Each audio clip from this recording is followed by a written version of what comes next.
사도행전 2장 42절입니다.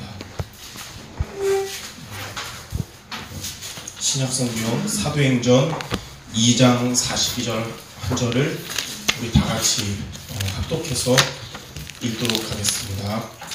그들이 사도의 가르침을 받아 서로 교제하고 떡을 떼며 오로지 기도하기를 힘쓰니라. 아멘. 지난 3주간 제 개인 양육에 대한 이제 메시지를 같이 나눴는데요. 오늘 제목은 뭐냐면 개인 양육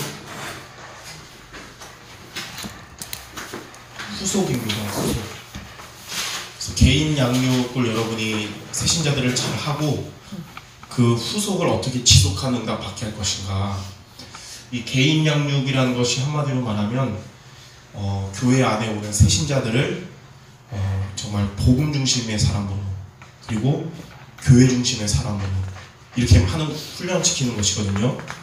그래서 먼저 서론에 지난 3주간 같이 우리 나눴던 개인 양육이 무엇인지를 간단하게 흐름을 이제 정리를 하자면, 첫 번째로 그러니까 불신자 전도 많이 해야 되지만 더 중요한 전도는 교회 안에 영접하는 새신자들을 방치하지 않고 그들을 복음의 사람으로, 교회에 뿌리내는 사람으로 양육하는 것이 더 큰 전도라고 했는데요.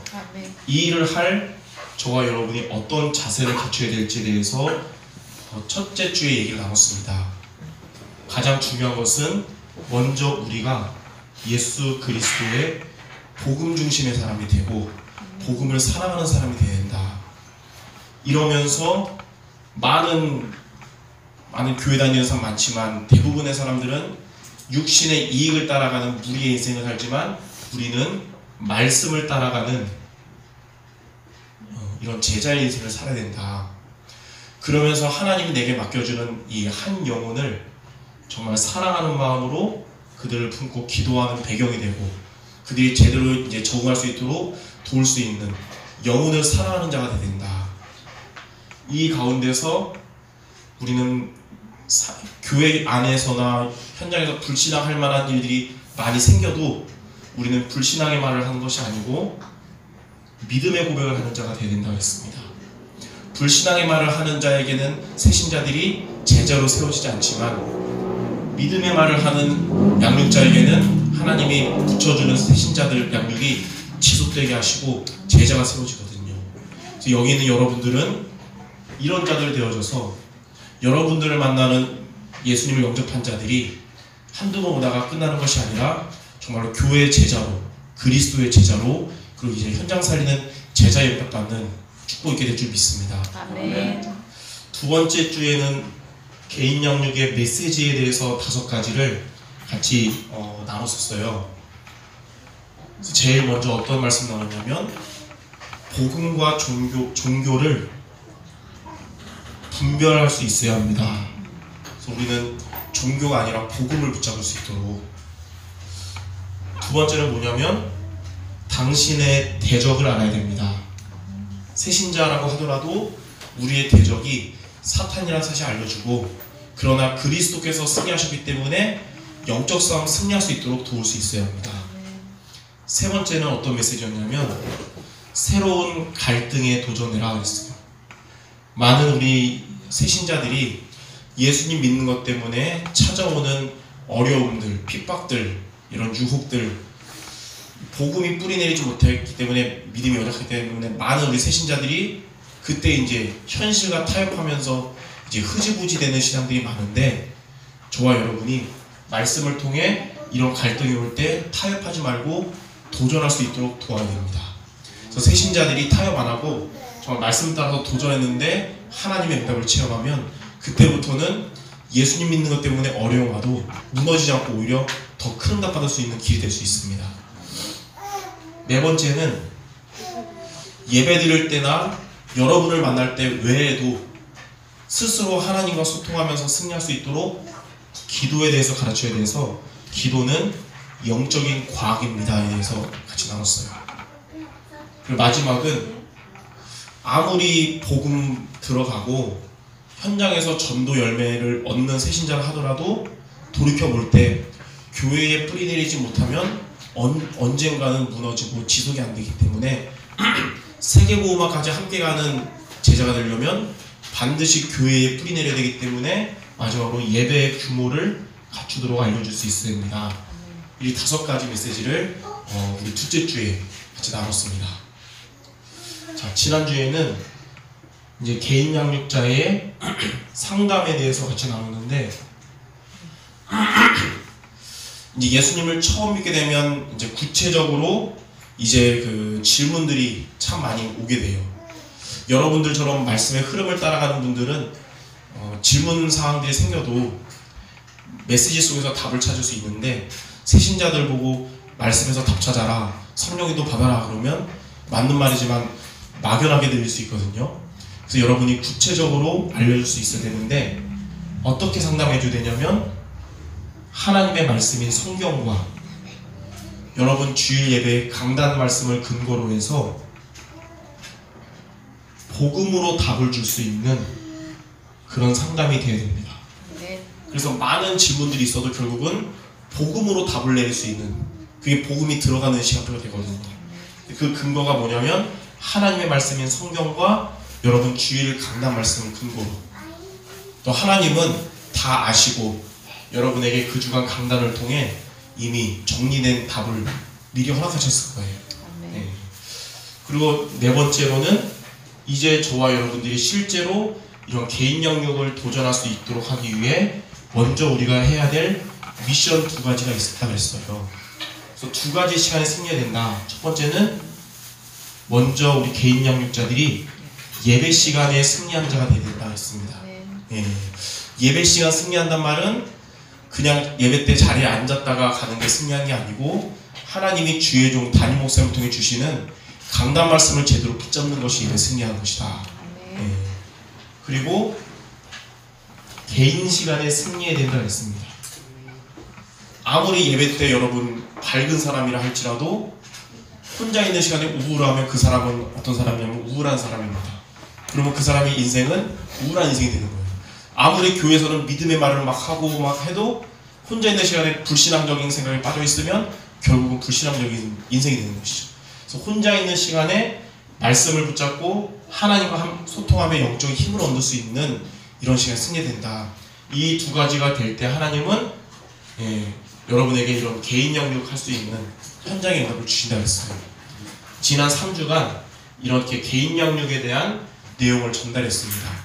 자, 이렇게 여러분이 이제 만나는 양육자들을 양육하고 나서 이들을 어떻게 이제 인도해야 되냐면 결국은 교회의 제자가 되도록 이끌어야 됩니다.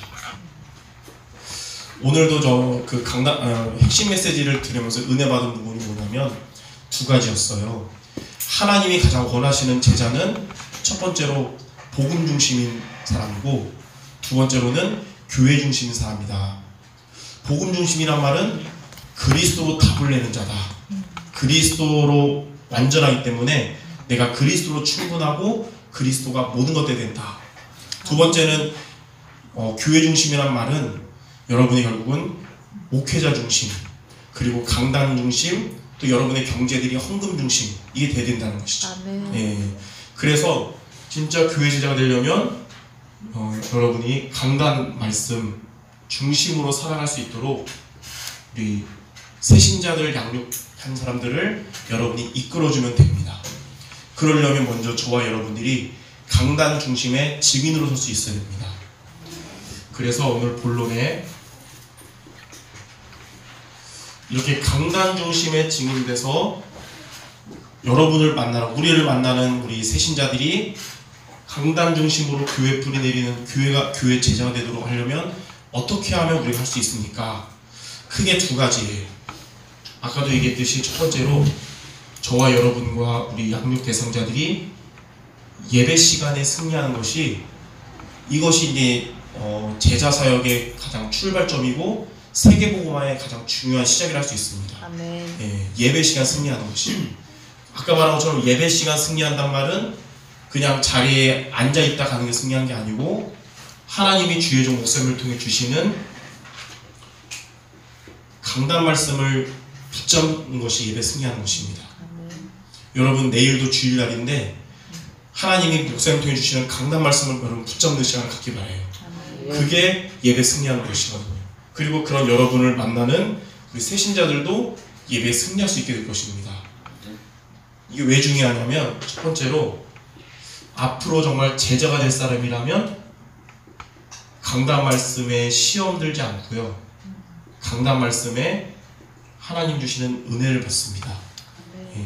목사님의 언변이 좀 부족해도 그런 거에 흔들리지 않아요. 때로는 목사님이 옛날에 그 체질 때문에 복음 하다가 율법 얘기 나올 수 있을 수 있어요. 근데 그런 거에 시험 들지 않습니다. 저는 예전에 몇 년 전에 대학 사역을 하는데 다른 저희 교회는 아닌데 다른 교회 랩런트가 저한테 대학 현장에서 상담을 요청하는 거예요. 무슨 상담이냐면 교회를 옮길 생각을 가지고 저한테 임마누엘 설교를 옮기려고 한대요. 그래서 왜냐하니까 류광수 목사님은 메시지가 확실한데 우리 교회 담임 목사님 메시지는 서론이 결론되고 결론이 서론대로 정리가 안 된대요. 그리고 은혜 좀 받으려고 그러는데 한 번씩 율법으로 까가지고 시험들 상처받는 거예요. 그래서 참다 이제 도저히 안 되겠습니다. 그래서 교회에 옮기려고 하는데 마지막으로 목사님께 좀 얘기를 하려고 했어요. 그랬길래 제가 그 학생한테 명언을 말했어요. 무슨 명언을 했냐면 100마디의 복음 메시지 듣다가 한두 마디의 율법 때문에 시험 드는 무리가 되지 말고 100마디의 율법 듣다가도 한두 마디의 복음 메시지 나오면 그거 붙잡고 살아나고 응답받는 제자가 되라고 그랬거든요. 아멘. 그랬더니 걔가 하는 얘기가 우리 목사님 100마디 율법 하는 분은 아닙니다. 막 이러더니 그 교회 다시 잘 가더라고요. 세월이 지나서 지금은 그 교회에 중요한 중직자로 남아있게 됐어요. 결국은 강단 말씀에 복음의 말씀에 은혜 받는 사람이 교회의 제자가 되는 것입니다. 교회에서 보면 똑같은 강단 말씀인데 어떤 장로님은 시험 들어요. 목사님 나 치라 그랬다 치는 거라고 하면서. 근데 똑같은 메시지인데 어떤 집사님은 거기서 은혜 받습니다. 하나님이 나에게 필요한 말씀을 주셨다고. 아멘. 처음에는 막 시험 들어갈 때 저도 그 들으면서 탈락이처럼 담임 목사님이 메시지가 좀 율법적이었나 이런 생각 들었는데 또 반대로 똑같은 메시지인데 어떤 분들은 정말 복음에 은혜 받았다고 하는 그것도 아닌데 결국은 메시지가 문제가 아니고 받는 자의 상태가 문제라는 것이죠. 그래서 저와 여러분이 먼저 강단 말씀에 은혜 받는 자가 되는 게 중요한 것입니다. 그게 제자예요. 자, 두 번째, 왜 우리가 강단 말씀 승해야 되냐? 한 주간 살아가는 데 있어서 영적인 힘의 원동력이 되거든요. 저와 여러분에게. 왜냐하면 우리는 영적 존재이기 때문에 특히 복음이 없는 현장을 나아가서는 하나님 주시는 힘이 반드시 필요합니다. 왜냐하면 복음 없는 현장일수록 영적인 힘은 더 필요해요. 그 예전에 대학생 때 부모님이랑 같이 살 때인데 주일날 아침에 식사를 같이 하는데 어떤 일로 이제 여동생이 뭐 잘못을 했어요. 근데 아버지가 제가 잘못한 줄 알고 저한테 막 화를 막 무섭게 내는 거예요. 그래서 막 기분이 확 상했죠. 제가 잘못한 것도 아닌데. 그래서 대들고 싶었지만 예배 시작 직전이라 담임 목사님 열받게 하면 안 될 것 같아서 저희 집에 불문이 있어요. 부모님 살 때 아무리 부모님께 대들어도 강단 말씀 예배하기 전에는 안 되든가 불문이거든요. 왜냐면 옛날 항상 보면 어머니나 저나 평상시에 안 그래도 꼭 아버지 설교하기 직전에 꼭 싸우는 일이 생겨가지고 그래서 이제 열은 받았지만 참고 그냥 못 견디겠는 거예요. 그래서 그냥 대충 밥 안 먹고 교회 먼저 갔죠. 여러분 제가 그날 저를 열받게 했던 아버지의 설교에 은혜 받았을 것 같습니까? 은혜 못 받았을 것 같습니까? 이상하게 그날은 은혜가 안 되고 지적하고 싶은 것만 10개 넘게 막 보이는 거예요. 그래서 뭐 저렇게 설교해서 이러니까 우리 교회가 대형 교회가 안 되지만 이런 생각 들면서 결국 그날 말씀 못 붙잡으니까 누구 손해냐면 저만 손해입니다. 메시지 없이 한 주간 살아가는데 별것도 아닌 일 때문에 막 예민해지고 막 힘들더라고요. 어쨌든 그때 깨달았어요. 나를 열받게 하더라도 강단에서는 아버지로 생각하지 말고 하나님 내게 성취될 말씀 주시는 주의 종이라고 생각해야겠다. 그래서 그 다음 주에 말씀 그런 마음으로 은혜를 받는 거에 몸부림치면서 영적인 힘을 회복했습니다. 저와 여러분이 영적인 힘을 얻는 원동력이 뭐냐면 하나님 여러분에게 주시는 주일 메시지거든요. 예. 자, 세 번째, 왜 강단 말씀 중요하냐면 제가 하나님의 은혜로 그래도 어릴 때부터 그래도 부모님 따라서 교인들 따라서 이 메시지 흐름을 지금까지 90년대 초반부터 참석을 해왔는데 어릴 때부터 수많은 분들을 봐왔잖아요. 가끔씩 정말 전도에 큰 증거가 있는 이런 평신도들 간증도 많이 들어봤어요. 근데 세월이 20, 30년 지난 지금 볼 때 그들 중에 지금까지 응답받는 분이 있는데 그때 막 화려했던 응답받은 분들 중에 지금 안 보이는 분들이 좀 있습니다. 돌아가셨는지 뭐 개종을 했는지 잘 모르겠는데 안 보여요. 근데 안 보이는 분들의 공통점이 하나 있다면 강단 중심이 아닌 겁니다. 강단 말씀은 제대로 안 붙잡고 본부 흐름만 따라가면서 증거가 많은 거죠. 결국은 되는 것 같으면 언젠가 한계 와서 이제 무너지는 거예요. 그거 느낀 게 뭐냐면 저와 여러분이 한때만 막 전도하는 게 아니라 주님 오실 그날까지 지속돼야 되잖아요. 그래서 우리는 그냥 전도가 아니고 우리 후대까지 이어져서 주님 오실 그날까지 지속돼야 되는 전도 운동이 되기 때문에 전도 운동 지속의 키가 뭐냐면 결국은 강단 말씀 따라가는 것입니다. 예. 여러분이 하나님이 전도 제자로 부르셨는데 강단 말씀 따라가는 여러분 될 때 하나님은 여러분을 주님 오실 그날까지 후대들과 함께 지속하는 제자로 쓰실 줄 믿습니다. 마지막으로 네 번째 보면 왜 강단 말씀 중요하냐. 일본 사람들이 그런 얘기합니다. 한국은 밤에 보면 공동묘지가 많은 것 같대요. 왜냐면 밤에 보면 빨간 십자가가 많으니까. 예, 일본 같은 경우는 교회가 작죠. 우리나라는 서울만 봐도 밤에 보면 저는 천지잖아요. 그 말은 우리 한국에는 목사님들이 되게 많다는 것입니다. 몇만 명, 수십만 명 되겠죠. 근데 그 많은 목사님들 정말 설교 잘하시는 분도 많고 대단하신 분 많을 텐데 그들 중에 저와 여러분을 위해 제일 많이 기도해주는 목사님은 그들 중에 누구일까요? 담임 목사님이잖아요. 예. 하나님은 나를 위해 기도하는 주의 종을 통해서 성취하신 메시지를 주시는데 그게 바로 강단 메시지입니다. 예. 조금 부족해 보일지 몰라도 그 성취하는 메시지는 하나님 그 목사님부터 주신다는 거예요. 이런 말 있잖아요. 제일 맛있는 밥은 집밥이다 그러잖아요. 왜냐면 내 몸과 내 상황을 제일 잘 아는 우리 사랑하는 엄마가 해준 음식이니까 초일류 요리사는 아닐지라도 나에게 가장 맞는 음식이라는 것이죠. 예. 이렇게 생각할 수 있어요. 아, 그러면 류 목사님은 24시 기도한다는데 저를 위해서 기도도 많이 하지 않을까요? 라고 생각할 수 있는데 물론 저와 여러분이 기도하는데 1천만 제자를 뭉뚱그려서 같이 합니다. 예. 근데 여러분 한 사람 한 사람에서 기도하는 거는 담임 목사님이에요. 그 증거 10년 전에 저 결혼할 때 류현수 목사님이 주례해줬거든요. 근데 몇 년 전에 캠프 보고 드리러 갔는데 저 누군지 모르더라고요. 예. 그게 뭐냐 뭉뚱그려서는 기도해주지만 예, 그런 거거든요. 그래서 나를 위한 기도 배경이 되는 주의 종을 통해 하나님의 성취될 메시지를 주시는 거예요.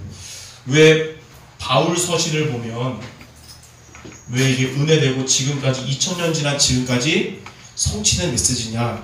바울은 전도도 잘했지만 바울은 기도의 사람이었는데 항상 바울 서신 14서신들 공통점이 1장을 보면 그 대상자들을 위해서 늘 밤낮 눈물로 기도하고 항상 그들 위해서 기도하는 가운데 하나님이 성취된 말씀을 주셨거든요. 그게 바울 서신이고 지금까지 성취되는 말씀이 된 거예요. 이처럼 나를 위해 기도하는 주의 종을 통해 하나님이 성취된 메시지를 주시는 게 강단 말씀입니다. 그래서 여러분들이 강단 말씀 붙잡는 거에 승리하는 것이 정말로 개인 영역에 지속하는 최고의 비밀입니다. 그렇다면 두 번째로 자 여러분 예배 때 승리하는 것도 중요한데 그 다음으로 중요한 게 있어요. 그게 바로 뭐냐면 개인 시간입니다. 많은 우리 성도들이 그런 얘기합니다. 목사님 말씀과 내 현실과의 갭이 큽니다. 그래요. 그래서 적용이 안 된대요. 근데 사실 현실과의 갭이 아니라 말씀과 내 상태와의 갭이라고 볼 수 있어요. 예. 이런 거예요. 메시지는 세계복음화인데 저는 지금 옆에 있는 전도대장자도 살릴 힘이 없습니다. 메시지는 서밋인데 저는 지금 바닥입니다. 어떻게 하면 좋을까요? 제가 몇 주 전에 얘기한 기억이 있어요. 왜 말씀과 삶의 갭이 크냐? 바로 쓰리고 신앙 때문에 그렇다고 했죠. 이 쓰리고 신앙이 뭐냐면 메시지를 듣고 또 은혜된 걸 적고 그 다음에 어떻게 할까요? 덮고 이제 내 마음대로 사는 거예요. 그리고 그 다음 주에 다시 피고 뭐 이런 식으로. 그러니까 메시지 노트는 성령 충만한데 내 상태는 성령 안 충만한 거죠. 예. 여러분들이 예배 때 은혜 많이 받아도 이제 교회 밖을 나가면서 다시 예체지로 돌아가지 마시고 반드시 이 말씀을 적용하는 개인 시간으로 여러분 이어지는 것이 말씀과 나의 갭을 줄이는 길입니다. 말씀의 적용과 성취를 보는 길이에요. 어떻게 하면 되냐? 자, 강단 말씀 여러분이 제대로 들었다면 이것을 가장 중요한 게 주일날 끝나면 바로 교회에서라든지 돌아와서 이 말씀을 정리하는 시간을 여러분이 가져보세요. 네, 말씀을 정리하는. 그리고 정리한 메시지를 평일날 항상 매일 점검을 하는 겁니다. 내가 이 말씀 따라서 지금 살고 있고 말씀으로 내가 지금 힘을 얻고 있는지.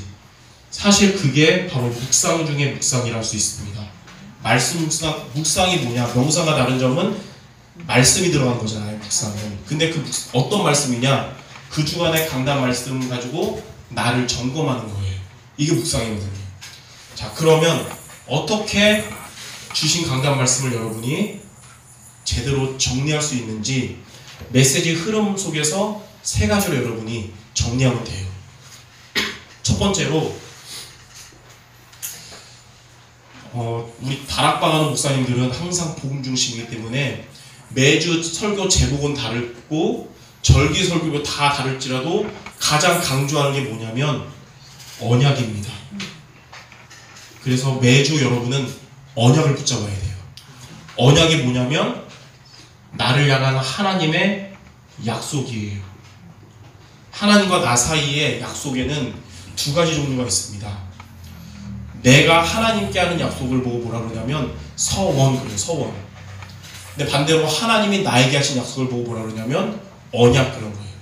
그러면 이 약속의 말씀은 내가 중심된 게 아니라 하나님이 중심된 말씀이라고 보면 됩니다. 많은 성도들이 말씀을 붙잡는다 하지만 왜 그 말씀이 성취가 안 될까요? 내 중심의 말씀 붙잡아서 그런 거예요.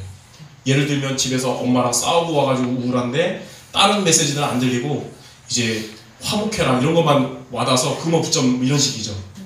그러니까 뷔페 같은 데 가서 먹고 싶은 거 골라 먹듯 메시지 속에서 내가 붙잡고 싶은 것만 붙잡는, 그렇게 되면 어떻게 될까요? 위로는 되고 감정은 풀려도 성취는 안 되고 성령 역사가 없을 거예요. 그래서 내가 붙잡는 게 아니라 하나님이 내게 원하신 것을 붙잡아야 되는데 그게 바로 뭐냐면 언약이거든요. 이게 바로 뭐냐면 복음입니다. 복음. 저와 여러분은 한 주간 결국 우리를 살리는 영적인 힘은 다른 데 있지 않고 복음에 있는 거예요. 그리스도 복음에. 그래서 이걸로 우리가 매일매일 힘을 얻어야 됩니다. 구원 얘기를 하는 것도 중요한데 진짜 여러분이 힘을 얻는 복음 메시지는 그 주간 강단 속에서 나온 그리스도의 메시지로 힘을 얻어야 됩니다. 네. 자, 하나님은 저와 여러분에게 성경에 보니까 항상 우리에게 언약을 주시는데 결국 보니까 늘 같은 말씀 주셨어요. 뭐냐면 그리스도라는 언약의 말씀을 항상 우리에게 주셔서 우리에게 답이 되게 하시고 힘이 되게 하셨습니다. 아담과 하와가 범죄했을 때도 하나님은 다른 거 얘기하지 않고 창세기 3장 15절에 여자의 후손이 오셔서 뱀의 머리를 상하게 할 것이다. 이 그리스도 여자의 후손을 언약으로 주셔서 이거 붙잡으면 된다. 이스라엘 백성들이 애굽의 노예 생활을 몇백 년 하게 됐을 때도 하나님은 다른 거 하지 않고 똑같이 이 언약을 주셨어요. 출애굽기 3장 18절에 피 바르는 날 해방될 것이다. 피제사. 또 이스라엘 백성들이 애굽 그 이후에 가나안 땅 가서 또 이제 강대국의 바벨론의 아수르의 포로가 됐을 때도 하나님은 똑같이 다른 얘기 안 하시고 이 언약을 주십니다.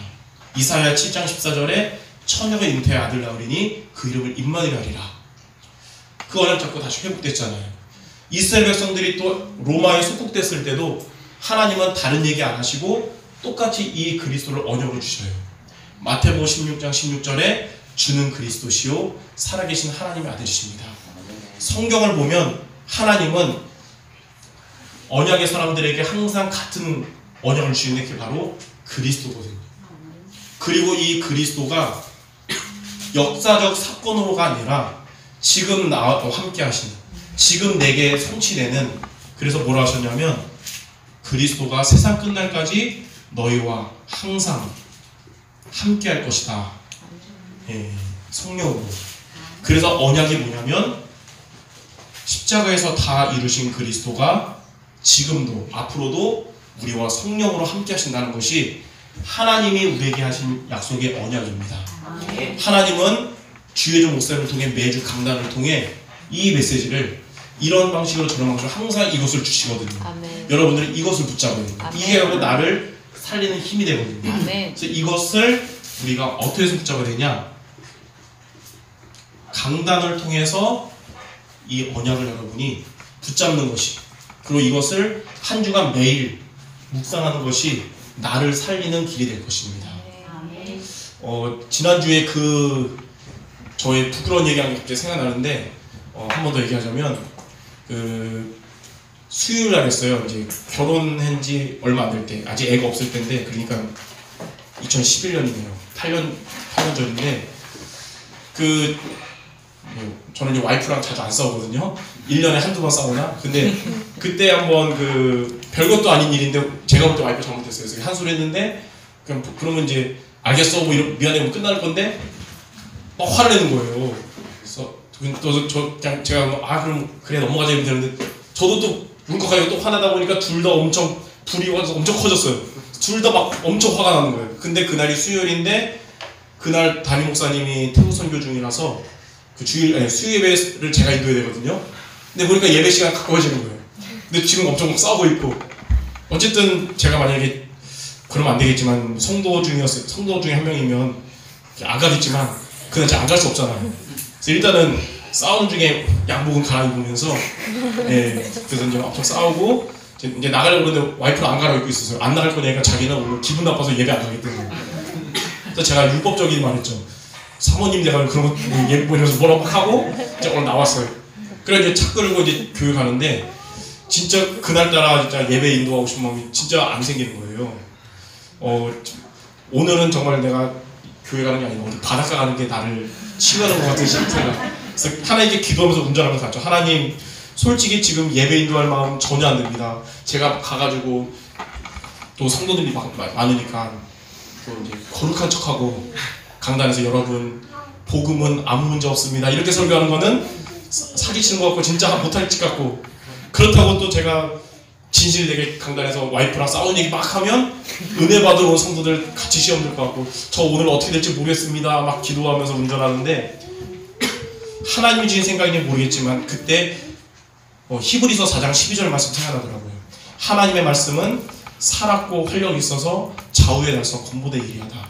그 좌우의 날선 검보다 예리하다는 말씀이 그날 막 되게 꽂히면서 어떤 생각이 들었냐면, 그래 하나님 말씀은 한쪽 날만 선 도가 아니고 양날이 선 검이기 때문에 하나님 말씀을 대언할 때 성도들에게도 하나님 역사하시지만 말씀 전하는 나에게도 역사하신다. 아멘. 그때 이제 정리가 되더라고요. 내 상태는 안 좋아도 강단에서는 이 언약을 얘기하는 것이다.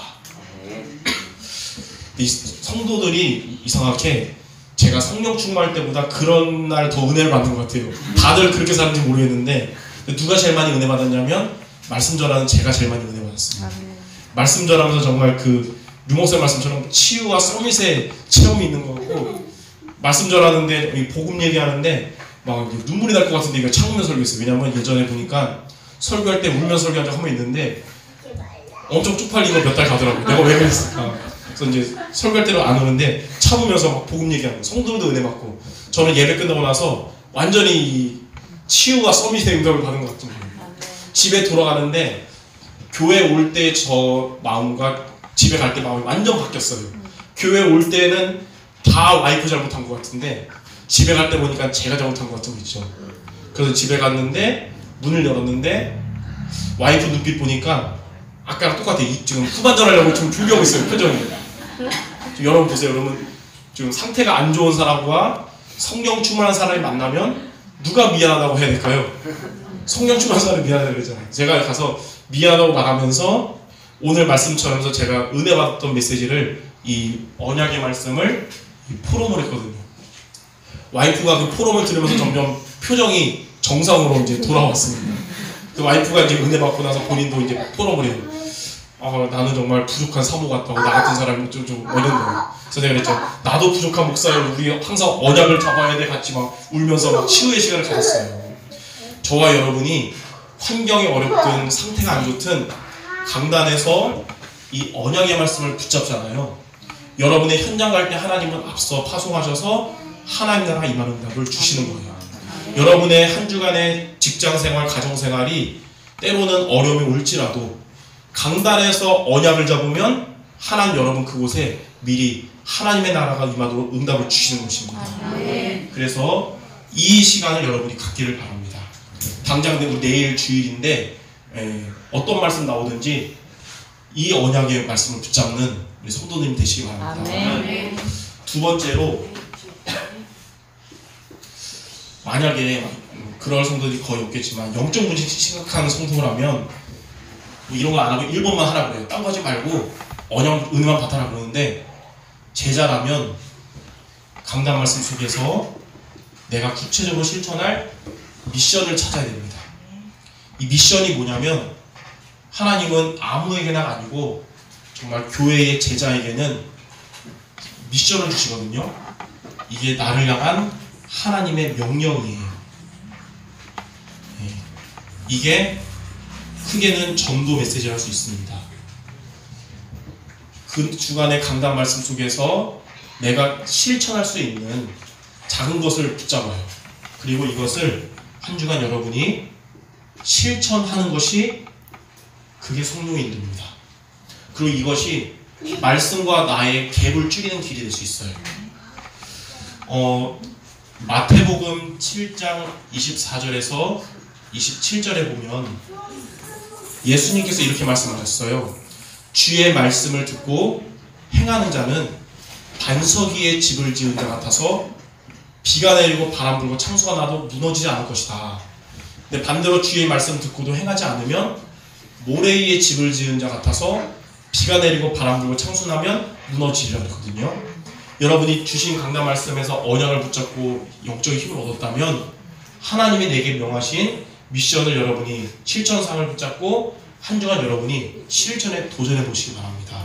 예. 자, 이렇게 하면 세 번째, 말씀 속에서 여러분이 복음으로 힘을 얻고 미션을 실천하는 자는 하나님이 반드시 말씀의 성취, 이거를 보게 하십니다. 그걸 뭐라 그러냐면 비전이라 그래요. 이 비전이란 뜻이 그 원어로 보면 하나님을 보다라는 의미거든요. 하나님을 보다. 구약의 성도들은 실제로 하나님과 대면한 사람도 있었고 하나님의 계시를 직접 들은 사람도 있었어요. 근데 자, 요즘 시대에 여러분들 중에 혹시 하나님을 직접 보거나 하나님의 음성을 한번 들어본 사람 있습니까? 없을 거예요. 있으면 그분이 좀 이상한 사람이죠. 왜냐하면 구약과 신약의 신구약 성경이 완성이 됐거든요. 그 이후로는 하나님이 그렇게 안 하시고 말씀을 통해 역사하시고 말씀을 통해 응답하시는 거예요. 그래서 비전의 지금 진정 의미 뭐냐? 주신 말씀을 성취하시는 것이 비전입니다. 그래서 이게 뭐냐면 저와 여러분을 향한 하나님의 응답이에요. 이게 바로 우리가 기도할 제목이고 기도의 응답입니다. 강단 말씀을 받다 보면 이제 초반이나 후반부에 이렇게 할 때 하나님이 이런 응답을 주실 것입니다가 나오거든요. 그것을 여러분이 비전으로 붙잡아 보세요. 아, 내가 받은 응답이구나. 그리고 한 주간 언약으로 여러분이 힘을 얻으면서 미션에 도전해 보세요. 그러면 한 주가 돌이켜볼 때 여러분이 이번 주 강단 말씀 보면 아, 하나님의 말씀이 이렇게 하나님이 역사하셨구나, 이거 볼 수 있을 것입니다. 예. 이거를 우리는 말씀 성취를 확인을 하는 것입니다. 뭐가 기도응답이냐면 말씀 성취가 기도응답이에요. 내가 원하는 기도가 응답된 게 기도응답이 아니라 하나님이 내게 주신 말씀이 성취된 게 그게 기도 응답입니다. 네. 자, 하나님의 말씀이 살아서 역사가 일어나는 것, 그리고 말씀의 성취, 이렇게 되는 것입니다. 만약 여러분이 이렇게 세 가지로 여러분이 한번 강단 말씀 붙잡고 여러분이 주 초에 정리하고 매일매일 이렇게 점검해 보는 거예요. 그러면 말씀이 정말 성취됐구나, 이거 볼 수 있을 것입니다. 그래서 강단 말씀 가지고 세 가지를 여러분이 정리하는 시간을 갖고 매일매일 이걸 점검해 보세요. 이번 주에 내가 요즘 좀 힘든데 이유를 아는 거죠. 힘든 일이 있어서 힘든 게 아니고 언약을 내가 잠깐 놓치고 있었구나, 이거 다시 붙잡아야 되겠구나, 이게 되는 거예요. 네. 예. 밖에가 되게 더워도 더우면 더운 게 문제잖아요. 근데 이게 안에 들어오니까 시원하니까 문제가 안 되는 거죠. 그렇죠? 현실의 어려움이 많은 게 문제가 아니고 그거보다 더 큰 하나님 주시는 복음의 힘을 얻으면 문제가 안 되는 거예요. 근데 내가 지금 힘들다는 것은 이거를 내가 잠깐 잊고 있었구나, 다시 붙잡아야겠다, 이런 묵상을 하는 것이죠. 이번 주에 내가 살다 보니까 수요일 목요일쯤에 직장생활 정신없이 하다 보니까 미션 잠깐 잊고 있었구나, 다시 여기 도전하자, 이렇게 하는 거죠. 이렇게 하면서 말씀의 성취를 보는 것입니다. 여러분, 이렇게 하면 제일 중요한 게 뭐냐면 말씀 포럼이 달라집니다. 예전에는 이렇게 안 할 때는 그냥 강단 말씀 받으면서 그냥 와닿은 거 있잖아요. 와닿은 거, 그거 얘기하는 수준이었는데 이제는 이렇게 하면 말씀이 어떻게 성취했는지까지 포럼할 수 있게 되는 것입니다. 네. 그래서 오늘 여러분이 이따가 이제 또 현장 나갈 것인데, 이제 팀으로 나간다면 한번 이 미션을 해보면 좋겠어요. 현장에서 여러분이 이번 주 강단 말씀을 가지고 가셔서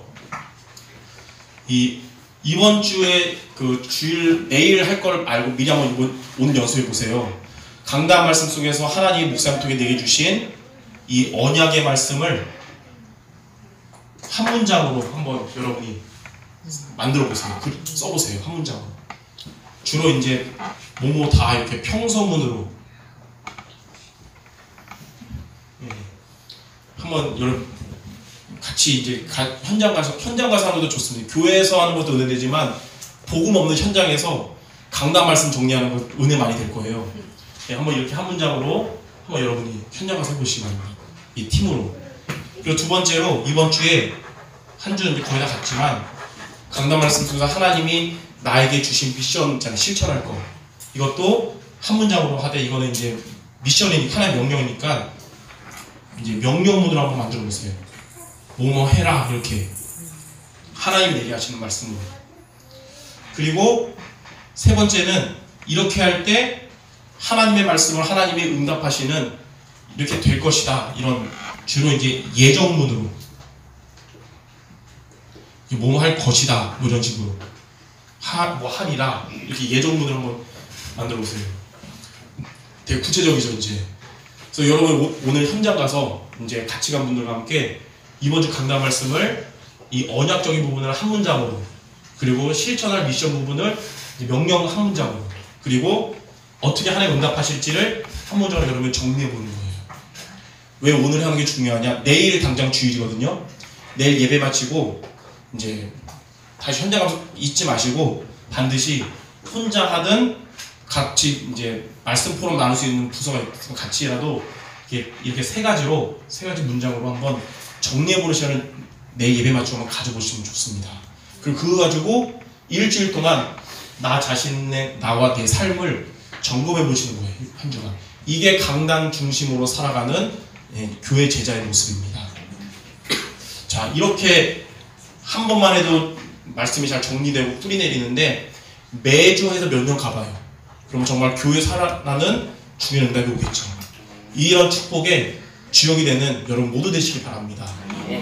자, 결론으로 이거를 그냥 이론이 아니라 실제로 증거로 제가 교회 안에서 했던 사례들을 얘기를 같이 나눌게요.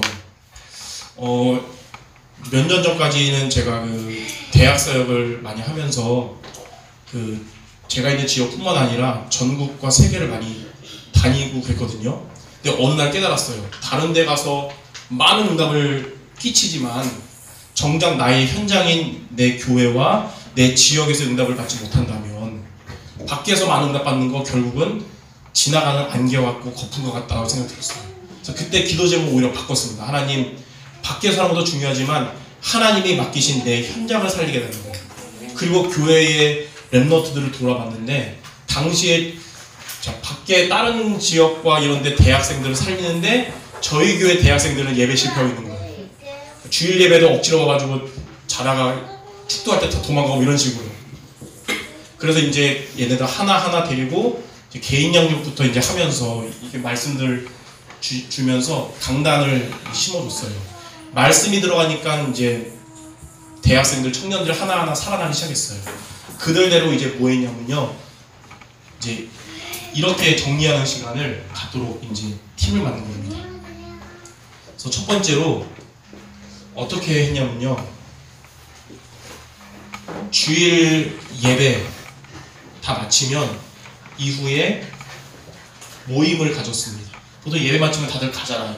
제가 대학생들, 청년들은 모이라고 했어요. 그래서 뭐 하냐면 집에 가서 한다 그러면 또 노는 거 또 쉬는 것 때문에 까먹어서 잊어버리면 흐지부지 된다. 그래서 바로 여기서 하자. 그래서 오전 예배 메시지와 오후 말씀, 강단 말씀을 정리하는 시간을 같이 가졌습니다. 어떻게 하면 이 세 가지로 이 복음의 말씀, 실천할 메시지, 응답될 메시지로 세 가지로 정리하는 시간을 이제 제가 이제 처음에 한 8명이 모였어요.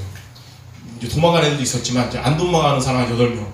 그들 데리고 이렇게 세 가지 한 5분간 정리하는 시간을 제가 은혜로운 찬양 배경음악 틀어놓고 한 5분간 갖고 그 다음에 정리한 거를 돌아가면서 같이 이렇게 포럼하는 시간을 이렇게 가졌습니다. 그 다음에 어떻게 했냐면 이거 한 사람들을 8명 데리고 카톡방을 따로 만들었어요. 대학 청년부 카톡방이 있는데 그거 말고 이거 하는 사람만 따로 만들어서 뭐 했냐면 매일 강단 기도문 쓰기.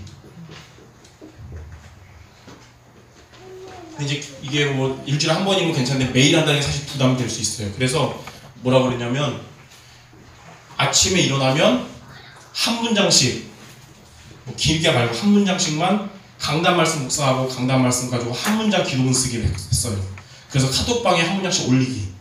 8명이서. 그래서 저까지, 저도 이제 시키기만 하면 안 돼요. 저도 같이. 그래서 이렇게 한 문장씩 올려서 맨 꼴찌로 한 사람이 그 8문장을 가지고 전체 기도문 만들어서 교회 전체 카톡방에 올리기. 이런 식으로. 이제 보니까 거의 꼴찌는 거의 늘 꼴찌 하더라고. 그럼 성도들은, 다른 이제 우리 성도들은 항상 그 꼴찌하는 애가 매일 강단 말씀 길게 8문장 쓰는 줄 알아요. 이제 그게 아니죠. 이제 저는 이제 주로 새벽 기도니까 제가 거의 제일 먼저, 그 다음에 이제 일어나서 순서대로 하거든요. 이렇게 해서 이제 전체 기도문 8문장 만들어서 교회 카톡방에 올리는. 그러면 성도들은 내용은 다르지만 강단 기도문을 매일매일 같이 읽을 수 있으면서 소통하는 거예요. 그러니까 성도들이 전체가 강단 중심으로 살아갈 수 있게 되는 거죠. 자, 이거를 몇 년째 했습니다. 그러니까 이제 아침에 보통 이제 눈을 뜨잖아요. 그럼 이제 멍하거든요.